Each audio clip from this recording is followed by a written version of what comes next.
What is a wraith? Everybody dies with unfinished business.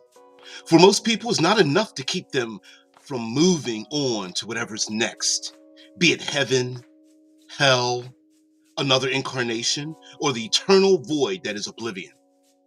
But for a few, the pull of things left undone is enough to keep them tied, however tenuously, to this existence.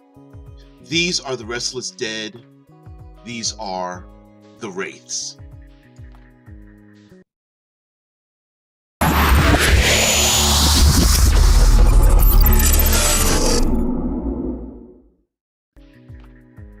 Hello, creatives, community, and kind folks. Welcome to RPG with DBJ. I am your host, DBJ, and today and the rest of this week, we are going to talk about tabletop role-playing games that maximize emotion, feelings, purpose, and give a shout out to some lesser-known games and essentially games that try to emulate the human psychological existence on the spectrum.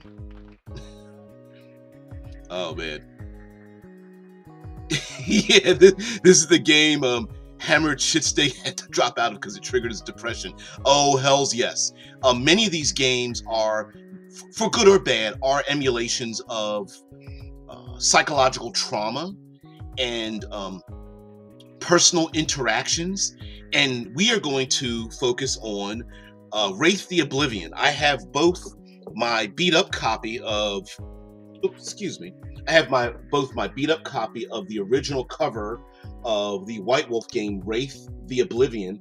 Very difficult to actually read the title to the book, despite the fact that they did a good job printing it, because if you feel it, you can actually see the word wraith here, and then they have chains all over it and a lock, and yeah, you can even see like the bindings going just a little bit. But there is a 20th anniversary of this game, just like they did the werewolf and vampire games. But this meaty piece of chunk of RPG content is almost 600 pages long. Nope, it says 508, but I am aware that it incorporates other pages into it, and my PDF says it's going to like the 590s. So because there's a lot of artwork and things of that nature and a bunch of books combined together, so meaty chunk. Very meaty. I can't hold this in my hand any longer. Let's see if I can. I'm going to try to make a comparison if I could, maybe later on.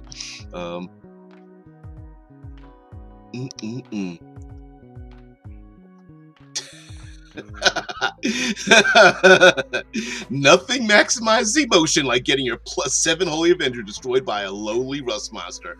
Oh, hells yes. Losses and everything. Hello, everyone. All right.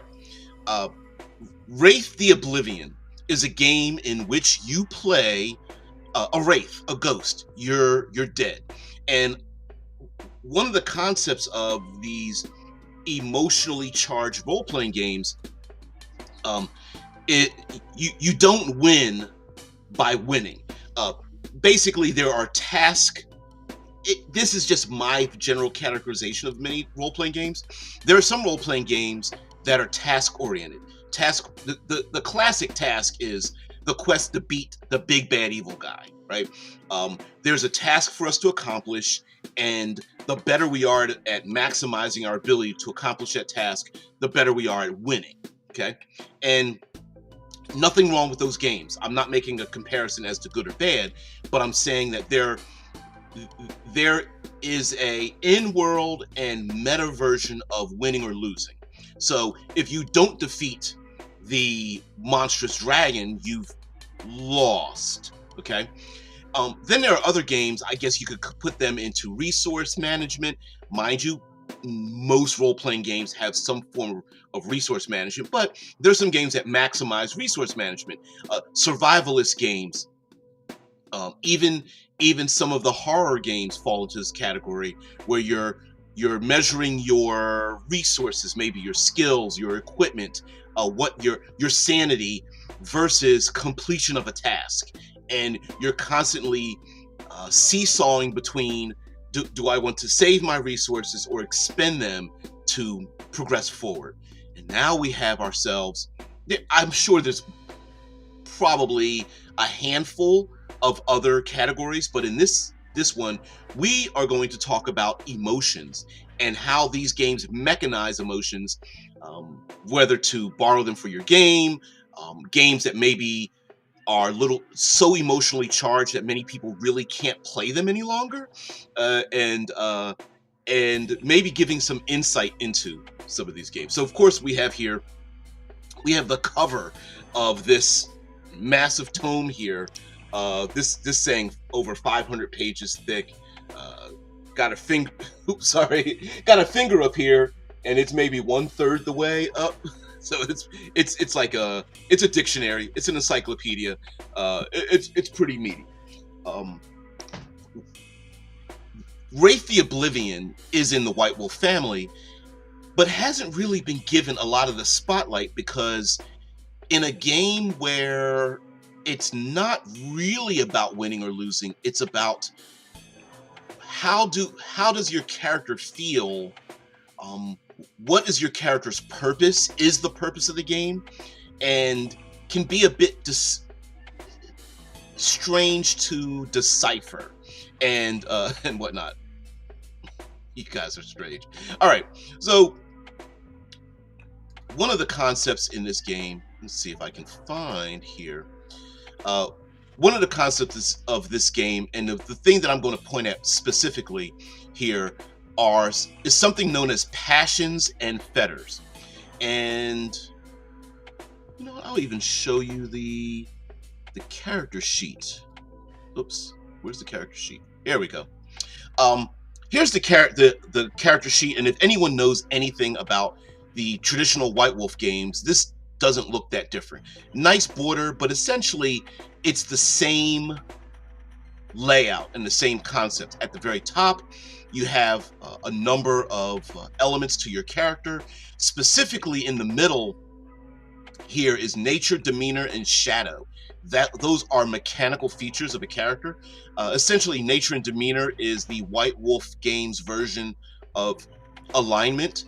So there are maybe a dozen or more choices for nature, and then dozen or more choices, and you get to place them in nature or demeanor. Your nature and or demeanor is how you regain willpower, and willpower is like a Benny, a moxie, a hero point, a fate point, inspiration, etc. It's basically allows you successes when normally you wouldn't get them. And then you have something known as a shadow, and the shadow is the part of your personality that works against everything you're trying to do. It is suggested in the game that your shadow be represented by another player character who acts against your wishes and desires. And we have our physical, which is kind of strange to say, but there are physical attributes within the Deadlands, within the underworld, social and mental abilities. But we're going to move down here to the advantages section, underneath which is called passions, this very long line, and fetters. And let's see if there's a way to describe it. Here we go. Passions and fetters. Excuse me. Together, passions and fetters sum up a wraith's unfinished business with life, the things that allow her soul to stick around post-mortem. Emotions and attachments strong enough to defy death more than anything else are what matters in a wraith's existence. In a real sense, they help define her and lay the groundwork for much of what she may do as one of the restless.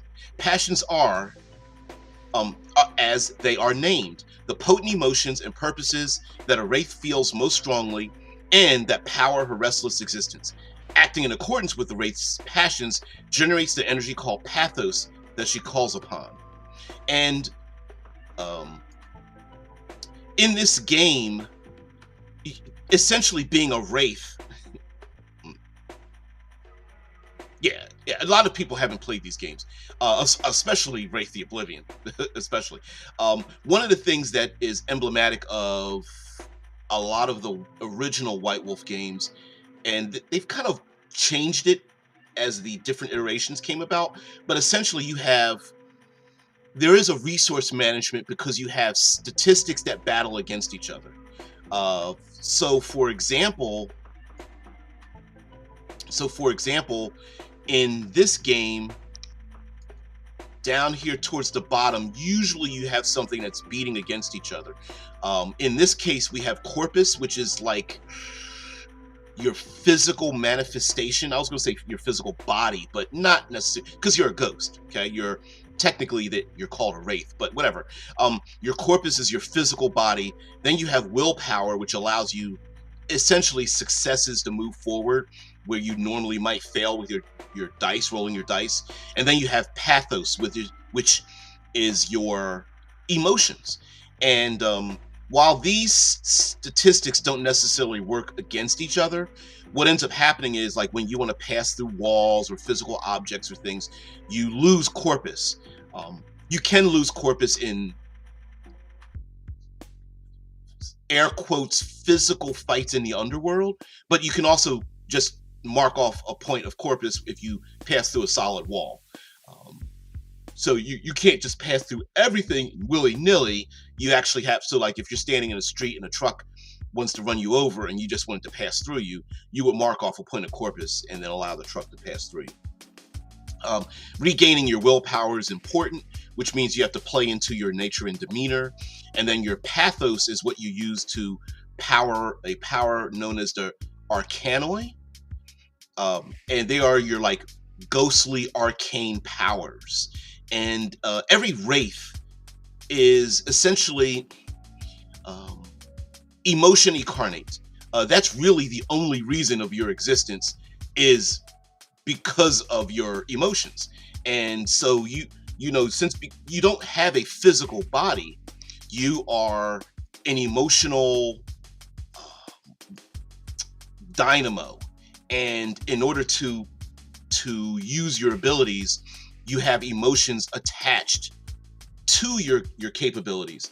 And this goes in line with something known as your fetters. And your fetters are a person, place, or thing that you attach to your character sheet. And in this game, it's not really about, like I said, it's not about winning or losing.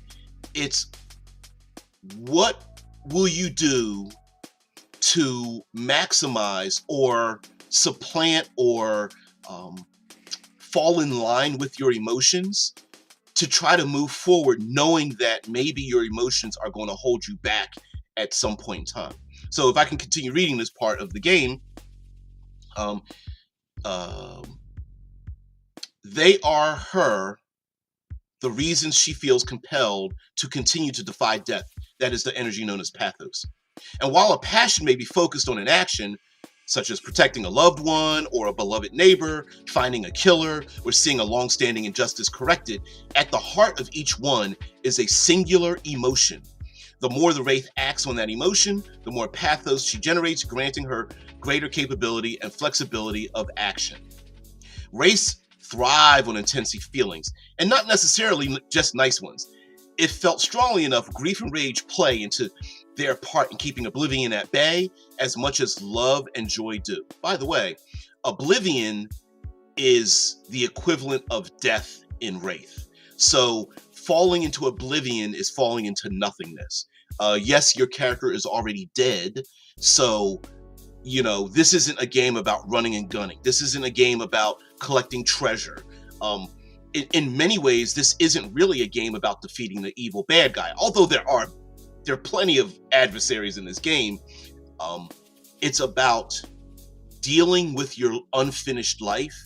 And in many ways, it's about not moving on and having successes and failures and dealing with the fact that you haven't moved on.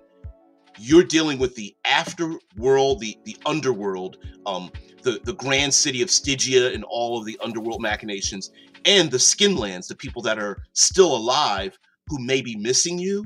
and your unfinished life is impacting their real life, and it's pretty deep.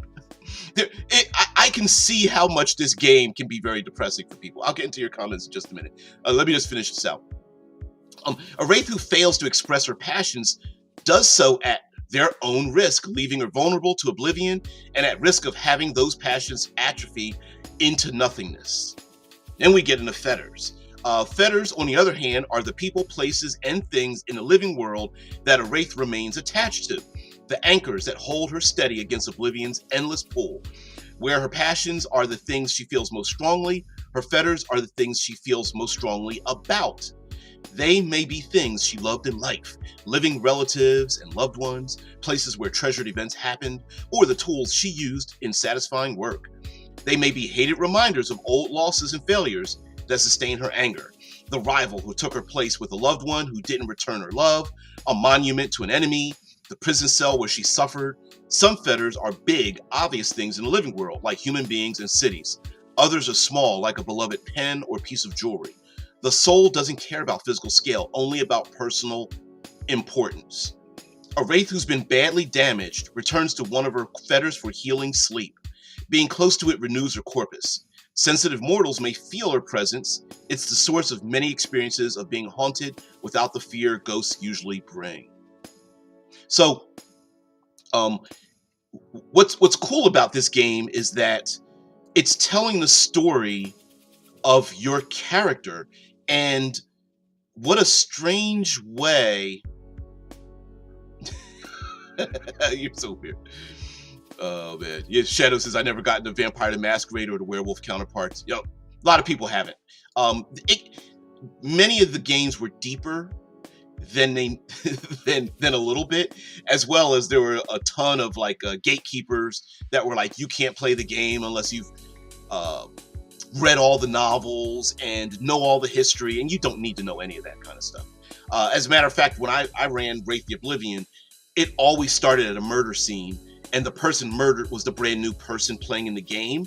The newest person in the game, the one who didn't know anything about it, and we started from that point with all the player characters standing around at the murder scene, police just showing up, and it was like the person was killed and didn't know who did it, struck in the back of the head or something like that, and then the game went on from there. Says honestly, as a player, I can't play anything other than a good character. Ironically, I love being a GM, okay? Perhaps because I feel empowered to play all of those roles I would normally not. That's a good concept, like a way of putting it, because I know you don't have too many characters to type in. That's a good thing. Just Angel says there were novels. Yeah. Oh yeah. They put out a vampire, wraith, werewolf, and mage novels, if I'm not mistaken.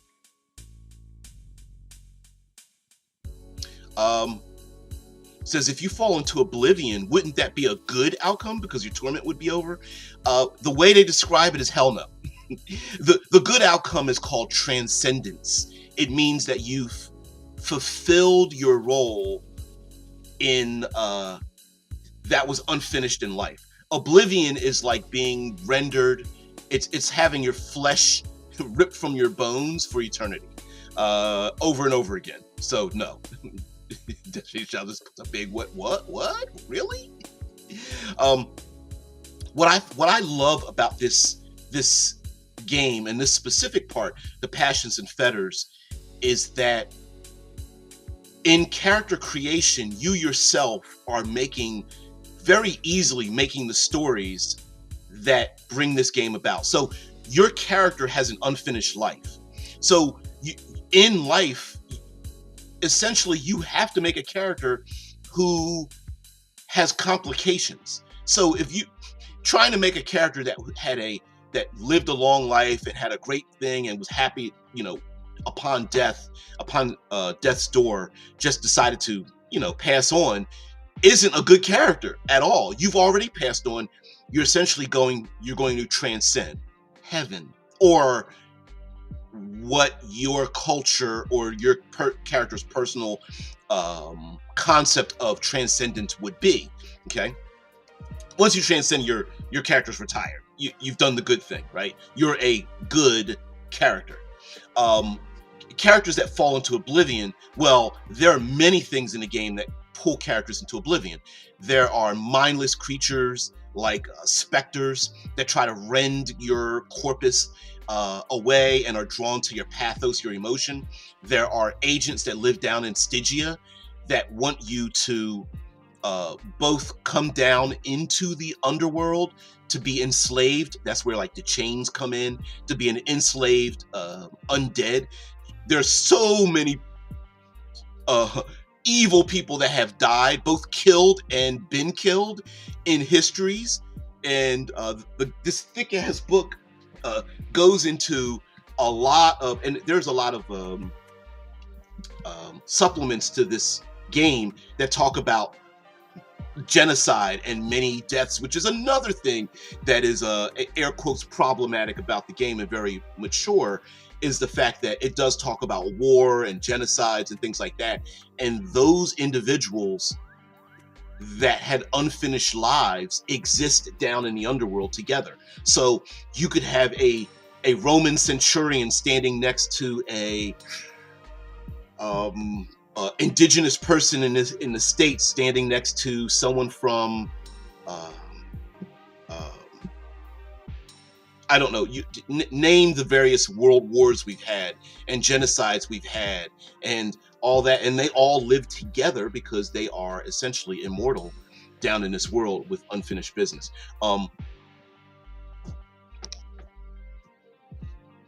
Yeah.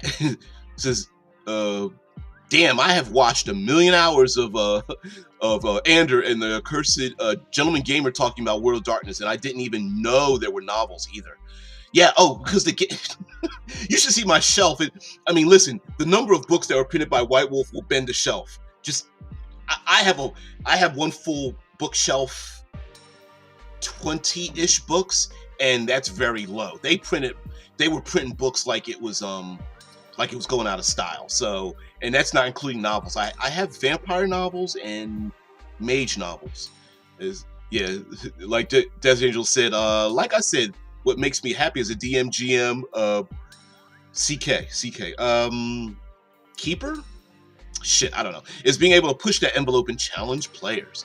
And that's the great thing about this game, because by literally making your character is the story of the game. So an example would be, you have to pick a number of fetters. You have points that you disseminate between for your character sheet, like any game, right?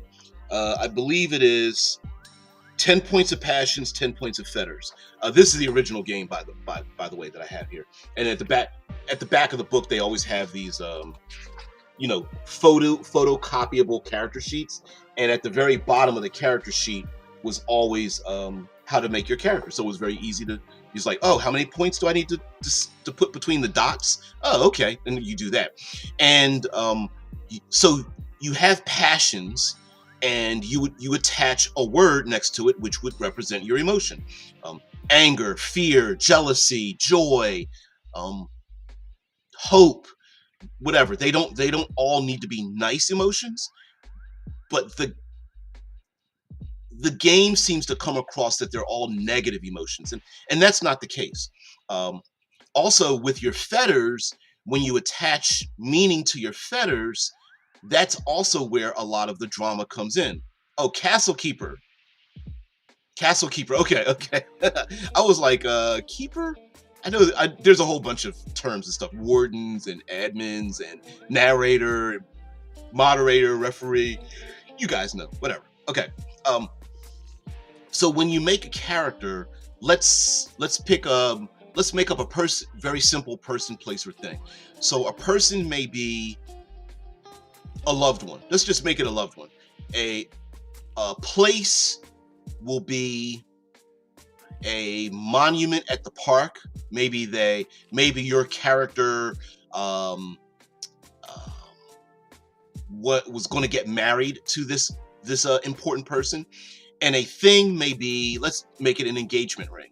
So pretty cool. Now, mind you, things can be small, like diaries or ink pens, jewelry, a pocket watch, something like that, that has some, it represents something important. And while they don't really tell you this in the game, essentially that item has such importance that it will always be important in the world, right? So yes, very easily someone can say, oh yeah, that ink pen that you have such intense relationship with runs out of ink and the person throws it away. Well, it's not necessarily a simple item. It probably has some significance.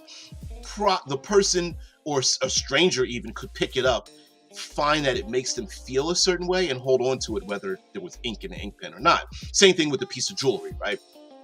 If the jewelry gets dropped off at a pawn shop for whatever reason, someone else is going to find it, or the original person it was supposed to be attached to may want to come back again to retrieve it because it has significance, importance. Essentially, these objects are invulnerable and immortal in a storytelling sense.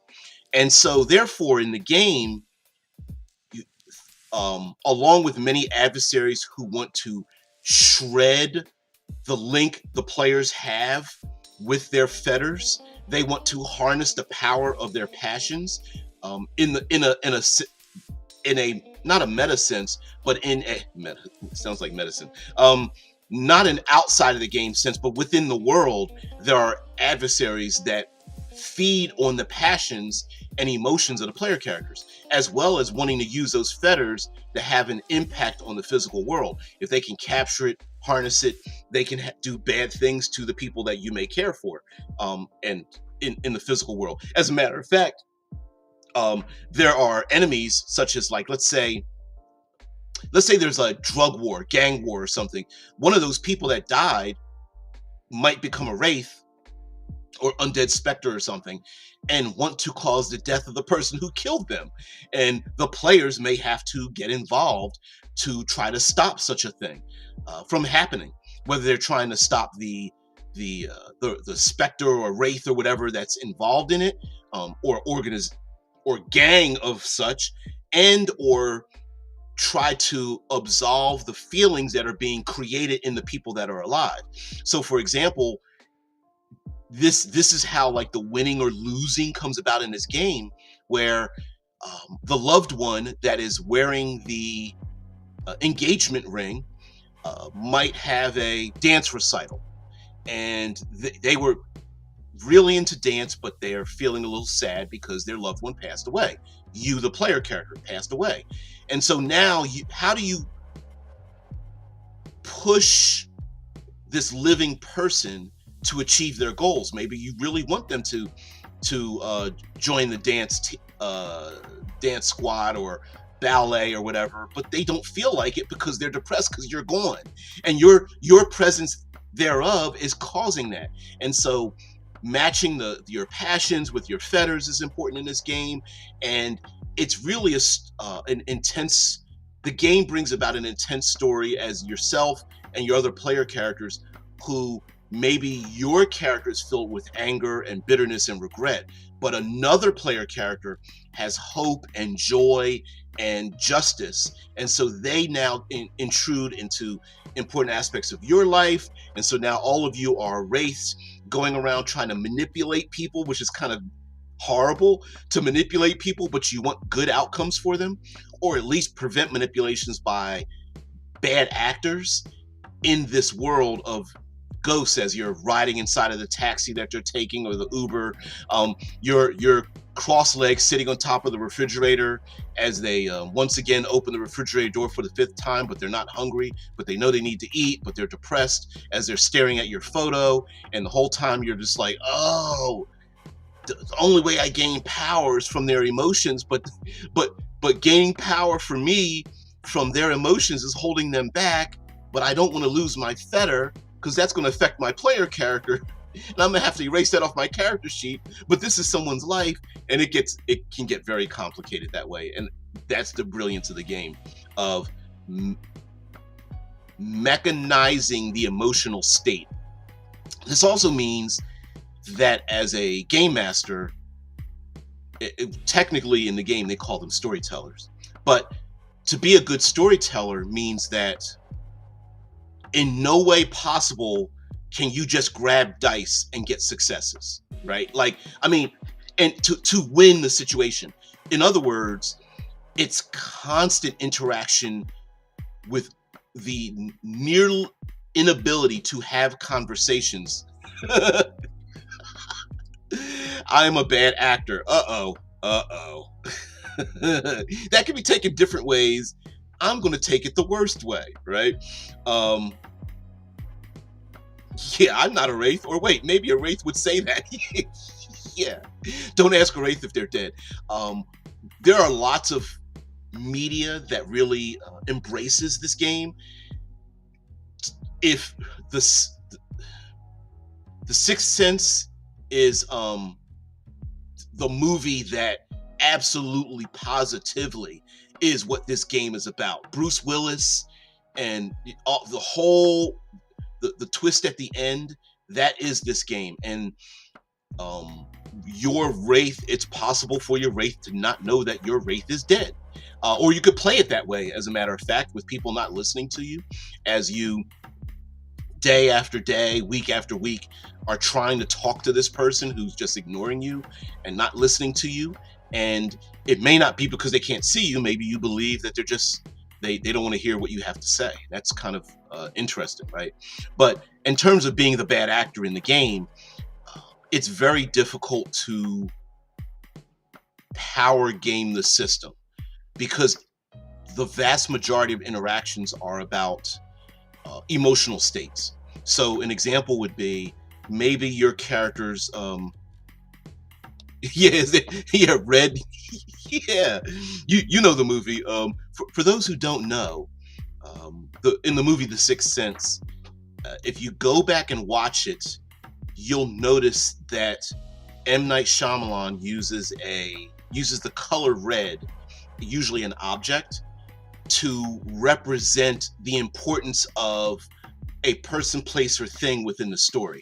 A red balloon, a red dress, a red doorknob, a red ribbon or something. I can't remember all of it, but you can look it up and you'll see that M. Night Shyamalan on purpose did that, which is why there's a point in the movie where everyone's wearing black because it's after funeral. It's the wake after a funeral, and I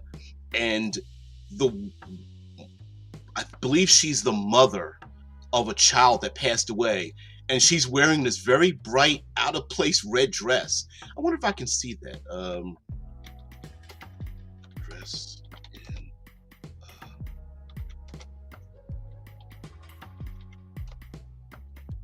Let's see if we can find an image here. Oh yes. Oh yeah. We're gonna put this up here. We're going to replace the screen sharing with Chrome tab. There we go.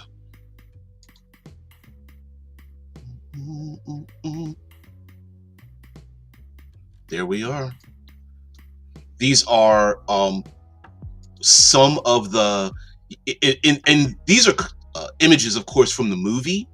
And if you go through it, you'll see like there's the red balloon.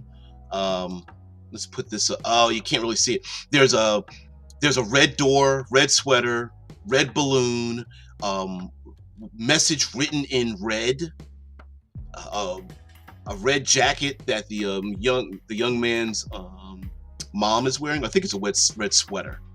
There's also a red room. It's crazy, but that's cool. Because if you go back, you go, oh man, I see dead people. Yeah. As a wraith, can you even see the material world? Aren't you so disconnected from the world of the living that you need some special magical shit to even see anything in it? No, in the movie, jeez, in the role-playing game, in the role-playing game, you can see the living world, and it is because of your fetters, the things you are attached to. So you see the world through those things, and essentially, yes, your character can move around. You can navigate what they call the skin lands. Now there is a thing known as like a membrane. There are areas where it is more beneficial for you than a little bit to be in these places, For example, all the players have a place known as a haunt, and you guys as player characters would gather together, and you decide what your haunt is. Usually, a haunt is a place with few living people there, and usually abandoned. That is there. We once had a game where the players all had a high school, and the high school was shut down. So there's like, corrugated fence around it. A bunch of kids at night would go there to drink beer and spray paint the walls, and it was an abandoned high school. And all the characters were in their past were all in the same high school, and they kind of knew each other, but then moved on in their life, and then things happened. They got back together again. So it was the excuse. It's the why are we all together again? And that was the thing. Everybody had passed away and come back to this place. Pretty deep, and this game can come across very easily as being hopeless and depressing because your character has passed away. You're dead. Answering the questions in this game of what was it that caused you to pass away? Was it sudden, like an accident or murder or whatever? If you, air quotes, died naturally, what was unfinished in your life? I remember one person played a character who did have a fulfilled life, but they wanted to stick around. They were elderly, and they wanted to stick around for their legacy, their loved ones. Kids and grandkids and great grandkids, and wanted to and protect them, and so could not pass on because he wanted to protect them. And I was like, yeah, that makes sense. Even though the game doesn't really want you to do that, I was like, yeah, that makes a whole lot of sense. A lot of sense. Yeah, Death Angel says the answer was there from the beginning. It's sure when you look back at it. Yeah. Oh yeah. Oh, it's sorry, M. Night Shyamalan. I'm so sorry that you only made like 1 to 3 really good movies, but they were excellent. Yeah. In the movie, he never realized he himself was dead until the end. You gave it away. Yep. Yeah. The amazing movie. And just like in the movie, Bruce Willis navigates the world as if he's alive. It's like he's reaching in his pocket for a key. He shows up in places that he's not. He doesn't remember moving from place to place. He's just there. And that's exactly how the game is. Your fetters are how you navigate the world, not the physical world. So let's go back to the monument in the park, the engagement ring, and the person you're watching over.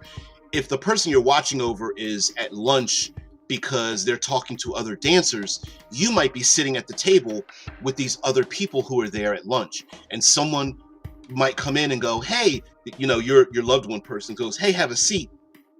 And they go, nah, that's okay, I'll just stand, because you're sitting in the chair. They don't realize why it is they can't sit in the chair, because there's someone sitting there, right? You're a wraith there. Yeah, oh, sorry, spoilers, too late now.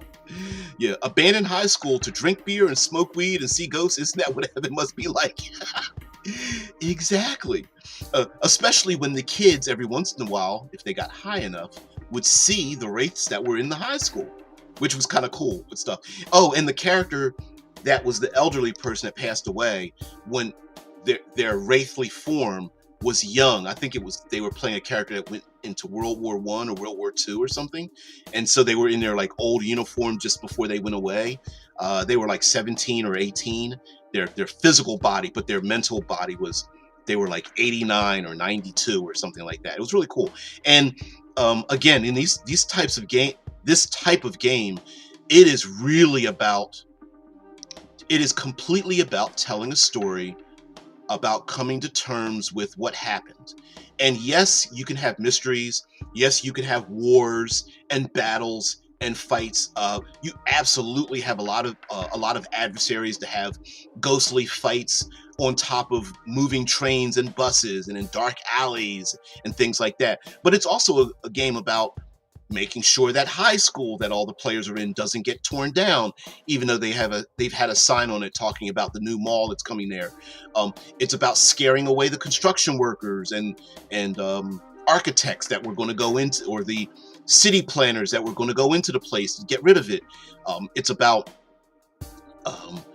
preventing, say, uh, a overdose because of maybe those young people that are coming to the high school in the first place, and basically not just getting them out of the building but solving their life. And that is a very, to me, is a very unique and mature and um hard to describe mission statement for a role-playing game, in terms of wanting to solve other people's problems, which in turn fuels your emotional state, which keeps you alive, or not alive, keeps you around as a wraith, not moving on, because maybe it's important for you to be there, you know. Who's to say that as characters, as high school kids, that one of those kids isn't a friend of one of your kids in the game or something like that, you know.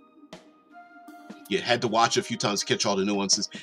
I didn't catch all the nuances. I had to find that out from people who analyzed the movie. So yeah, not the smartest here, but looking back on that movie, yeah, it's like, oh, that's brilliant, brilliant.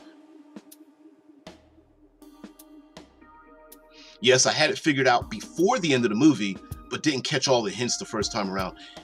It fooled me. I was expecting a certain type of movie, so it did fool me, because I was like, oh, this has got to be about. I was expecting something else, and it I was like, why isn't it getting there? What's going on? Because I'm expecting like a horror movie, and it didn't get there, but it was really sweet movie, sweet movie. And yes, Wraith the Oblivion is that type of role playing game. Um, Now, the thing about the passions, the power of the passions, yes, there are points, and those mechanical points are spent on your arcanoi, which is your um,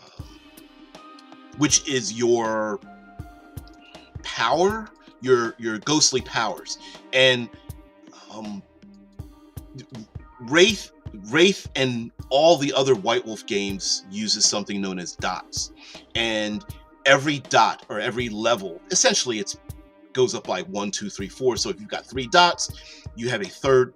You have both the capability, not both. You have the capabilities at level 1, 2, and 3, and those are your powers.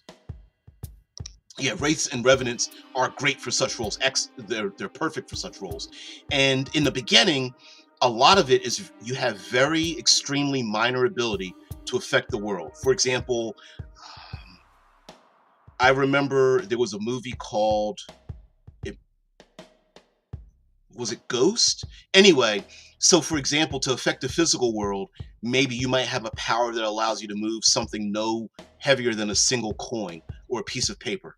Or maybe you're able to create sounds that are haunting, or you're able to um, affect and adjust electronic devices. The classic ghostly things where the lights flicker or a radio station will start to move. Um, we had a player who was trying to use the radio stations to flip back and forth between radio stations to make a complete sentence by the words that were sung by the different songs, and we all were just like, yeah, yes, slow clap with that one. It was really cool the way we were doing it. It was like, and it was trying to come up with different, like, country songs, and then R&B songs, and then hip hop and stuff, and try to make a sentence out of it. Didn't get to do it, but it was really cool trying to figure out all the lyrics to different songs and then flip back and forth between them. It was like, that's cool. That's really cool. I wish I had come up with it, but I didn't. Have you all seen the series True Blood? It seems like they were cribbing everything off of World of Darkness. There was a brief Wraith thing in season 5. No Mummy, though. I have the Mummy books, too, or some of the Mummy books. Yeah, the what's the game? Not game. Vampire the Masquerade was made into a television show called Kindred the Embraced. But versions of that were created as well. Remember, this is the heyday of Anne Rice. Remember Anne Rice, the author? She did a lot of her Interview with the Vampire. She did witches books. She did ghostly books, all New Orleans based type of things, that kind of stuff. Revenants are overlooked too often. Um, I know there are revenants in this game. I am not certain exactly. Um, are you thinking of The Crow, the movie The Crow? What happened to? Why am I not broadcasting that? Oh, I guess it decided not to be there. Okay. Well, I guess I'll throw the overlay up in here then.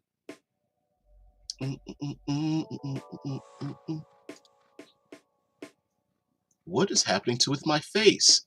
There's something wrong with my face. Okay. That was very odd.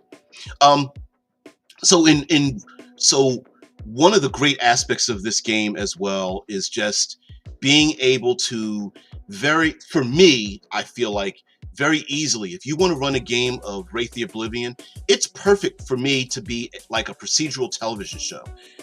In other words, you don't need to have a campaign of this overriding story. Every story can just be pick one character, one player character. It's important what they do. Um, yes, The Crow is probably the most archetypal Revenant film. Absolutely, I absolutely agree with you.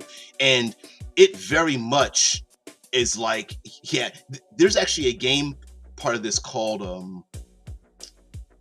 a there's a separate book, although it's been included in this thick book called Risen, where your spirit goes back into your once dead body, and you are undead. You are the Risen. You're a revenant trying to accomplish. And guess what? They kind of stole from The Crow, because you end up having a totem animal follow you that represents the power that you have. So a crow, a wolf, a bat, a black cat or something like that. I remember someone made one that was a spider, pretty spider the size of maybe a hand, someone's hand or whatever. But yeah, a revenant exists until their task is complete. This game really lends itself to singular, like a 1 to 3 shot that's just about solving a situation. Much like watching a television show. Like when I say procedural, what I mean is you have a cast of characters, and the show has a beginning, middle, and end to that particular scenario. Whereas when the next episode shows up, maybe it's a different scenario. And I think this really lends itself to that. Yes, a revenant is simply like a wraith, except with a physical body. It's your wraith inside of a physical body. That's essentially what a revenant is. They in this game they call them the Risen, but they're revenants. They're basically living. You're not a zombie. You're not a skeleton. You're so, but you are undead. You're not a vampire either, which is something different as well. You are the spirit that is unfinished. And if you ever have seen the movie The Crow, The Crow is that movie, right? This person was, evil people were brutally murdered his loved one, did harm to him, and close to his deathbed, a spirit visits him and brings him back. Essentially, he's upon death's door and is able to come back, and the Crow follows him. And if you've ever seen some of the other Crow movies, they're not very good. They do try to bring in some more flavor, some more lore into it. And at one point, someone who believes in this dark city or whatever believes that they can gain the power if they capture the Crow itself, because the character the Crow has a crow that flies around, and the evil bad guy captures the Crow to try to steal the power of this person who's walking around, who's defeated death. Basically, it's pretty cool. And also in this game, in Wraith the Oblivion, you also have, there is the ability to the side effect of someone calling upon you as a player. That's weird. Why am I at the bottom? Calling upon you as a player, as if someone were, say, doing a seance or using a Ouija board. Those young people in the old high school who think that they can talk to ghosts may be able to pull the players as wraiths into the living world because of special powers or something like that. Like maybe there's someone who can read. I'd never heard of the Suki Stackhouse novels. I love True Blood, especially everything beyond the vampires. I never saw True Blood. Never got into the show. Strange, but I never did. Which is weird, really weird. But anyway, guys, I'm not going to take up too much of your time, but I did want to let you know that this game and the other games we're going to talk about later in this week are all emotionally fueled. And so, role-playing games mean a lot of things. We understand that role-playing games are used in combat and war. We know that role-playing games are used to, not the gaming portion of it, but role-playing is used in psychological repair and conditioning. We use role-playing games to imagine ourselves in other people's shoes and lives. And psychologists, psychiatrists use that. And these emotionally fueled games are that type of game. Now, like I said, this is a very broad concept. So some games are about emotions. Some games are designed to draw out the emotions in you as a particular person. But I think this game is about, maybe terrible to say, is about playing with emotions, right? It's about, it is absolutely about playing a character who has very strong emotions. You can't play this game without identifying with strong emotions. Now, you as a person may not have strong emotions, but your character can be fueled with bitterness and anger, or love and hope, or joy, or you can do a Google search of the top 20 negative and positive emotions and steal from that if you want to crib something. But it is a very excellent game to embrace that, because acting out on your emotions is what the game is about. and trying to affect the physical world, tuning the radio inside of a car to get someone to listen to what you're saying is pretty interesting, especially when that NPC drives the car off the road, or wants to throw away all your belongings because it's the emotional trauma is too much. There's another movie, excellent Robin Williams movie called Robin Williams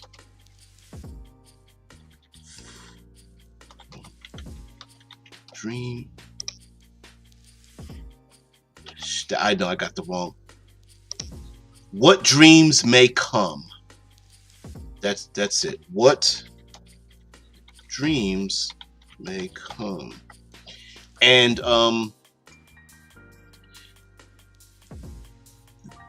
this movie is brilliant. Not only is the cinematography brilliant, but it is heartfelt. It deals, unfortunately, with self-deletion. Robin Williams passes away, and there's he's trying to search for his wife's spirit, and it is this movie is brilliant. And despite the fact of its dark and depressing nature, it has a lot of hopefulness in it. I think it's an excellent movie. The cinematography, the set design and everything in it, because it's basically the afterworld, both afterworld and dream world, is brilliant. There's a scene that always freaked me out, because he's running across a field of nothing but human beings that are waist deep stuck in the earth. So there's no ground for him to lay on, but he has to crawl across humans that are waist deep in the ground, and they are trying to pull him down, and it's just really creepy. There's a bunch of creepy scenes in this movie. Let's see if this image will come up.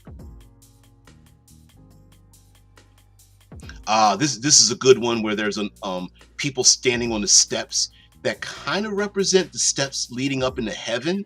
To the right of this image, to the left of this image is a bright light, and there's a bunch of people, and there are individuals on wires that just randomly lift into the air as if they can float and stuff.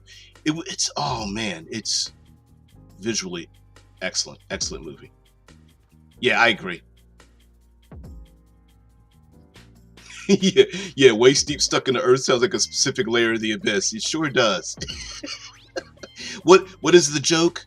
Oh, coffee break is over. Now you have to turn upside down or something like that. Waist deep and shit. Yeah.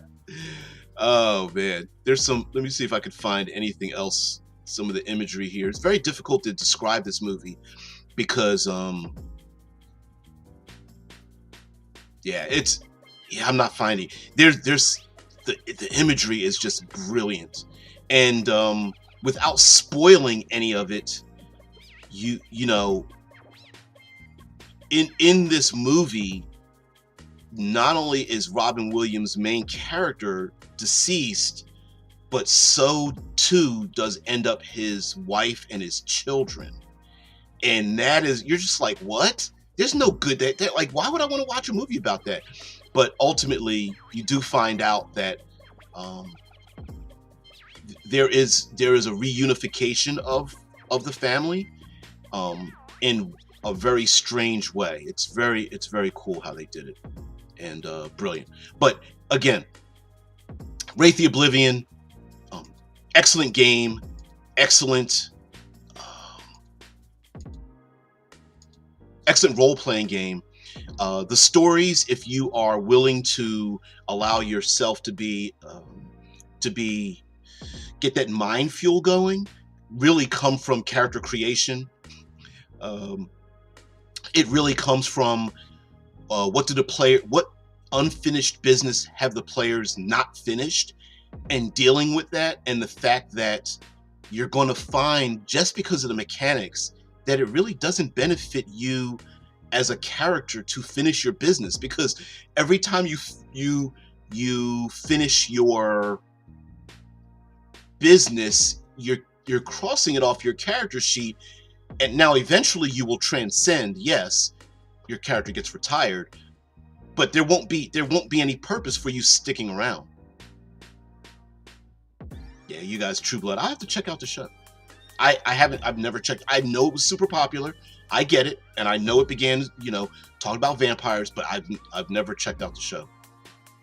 I think I didn't have HBO at the time, and then it was one of those things where I wanted to catch up on it. It took too long. Now it's on streaming, and there's so many other things distracting me. So yeah. So anyway, guys, thank you very much for being part of the show. I really appreciate it. Thank you. What the hell? That's really weird. That is really bizarre. Okay, I guess my big face is just going to disappear randomly. I think there's a ghost in the machine. Anyway, thank you very much for being part of the show. I really appreciate it. If you guys have any comments or suggestions or whatever, you can just drop them below. I was thinking next week we could do a big spotlight on one-page RPGs, because you could really page through a ton of one-page RPGs, which is a skill unto itself. Not sure if you could do that, but whatever. I was also thinking about giving back to talk about Godric. You got this after a good start. Oh yeah, we're going to talk about some other games. There's some games on the horizon that I've only tangentially brought up, like A Single Moment. What are some other emotionally charged games? Thirsty Sword Lesbians is another one. There's a game called Nuke that exists.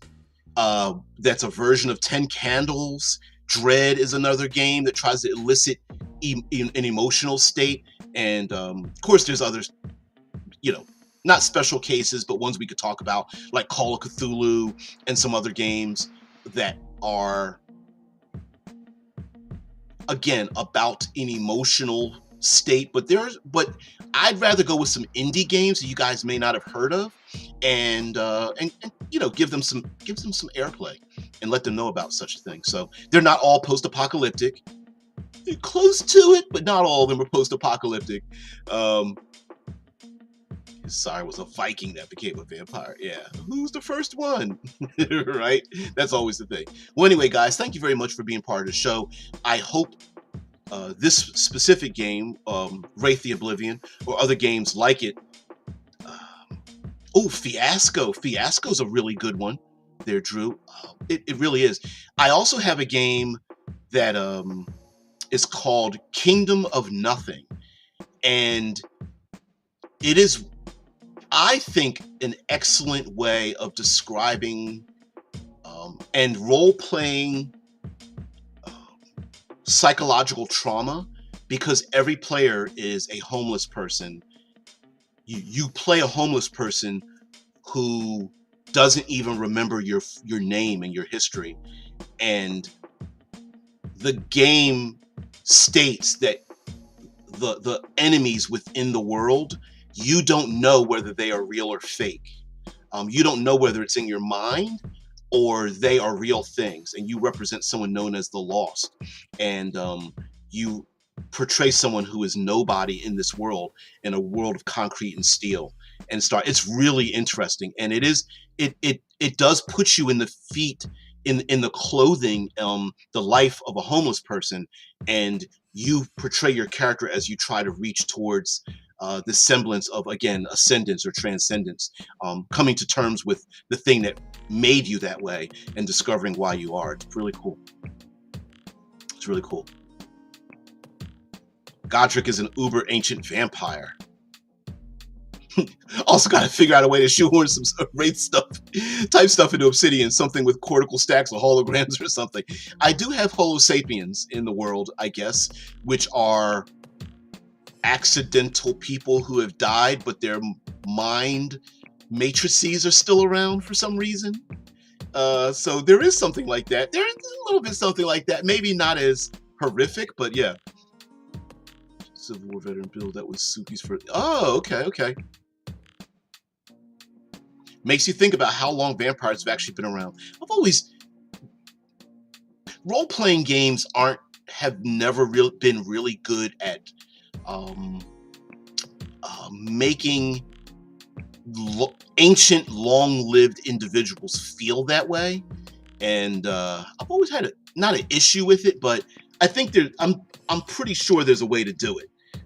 Even Vampire the Masquerade has ancient vampires that, you know, player characters are just playthings to them, and I mean, it uses dice and mechanics, sure, but anyway, guys, have a great one. Got to get out of here. Got to get out of this place. You guys have a great day. Thank you very much for being part of the show. I really appreciate it. Also, as the outro will tell you, call to action. Please like, share, subscribe, follow, leave comments, things like that. Spread the word if you don't mind. All that stuff is free, and it kind of defeats the algo specters that are trying to pull us down into oblivion. So guys, have a great one. Also, thank you very much for spending your valuable time with me and the show. In return, I hope I can make change for not just your tabletop role-playing experience, but your creative experiences in general and your life as well. So guys, have a great one. Thank you very much for being here. Yeah, just being stuck as a technological thing that stays around after death, like flatliners in Neuromancer. Yep. See you Monday. Streets of the D. Thank you very much. I'll take that. I'll take that big D on the streets. Sure. Thanks. I appreciate it. We'll go out on that one. And everyone else who takes part in this show. I really appreciate it. See you guys tomorrow, 6 a.m. Eastern Standard Time. Here, it's 6 a.m. EST or EDT here. Not sure what time it is on your edge of the world, but sure, take part tomorrow. We will see you later. Peace and tranquility. Bye.